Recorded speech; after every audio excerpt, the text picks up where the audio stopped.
Hi friends, ఇవాళ మనం పన్నీర్ బిర్యానీ ఎలా చేసుకోవాలో చూద్దాం. ముందుగా పన్నీర్లోకి పసుపు, కారం, ఉప్పు వేసి మ్యారినేట్ చేసుకొని పక్కన పెట్టుకోవాలి.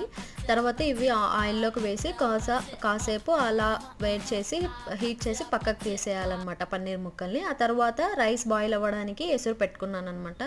బ్రౌన్ ఆనియన్స్ కూడా నేను ఫ్రై చేసుకొని పక్కన పెట్టుకున్నాను అనమాట. ఈ రైస్ మనం 70% దాకా ఉడికించాలండి. దీనికంటే ముందు పన్నీర్ మనం మ్యారినేట్ చేసిన దాన్ని పోపు వేసి ఆనియన్స్ వేసి ఫ్రై చేసేసి పెట్టుకున్నాను అనమాట.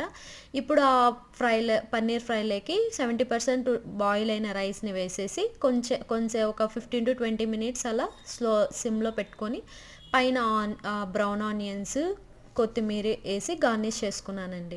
అంతే, ఎంతో రుచికరమైన పన్నీర్ బిర్యానీ ఎమ్మి టేస్టీతో చాలా బాగుంది. ఇంట్లో వాళ్ళందరూ హ్యాపీగా ఫీల్ అయ్యారు.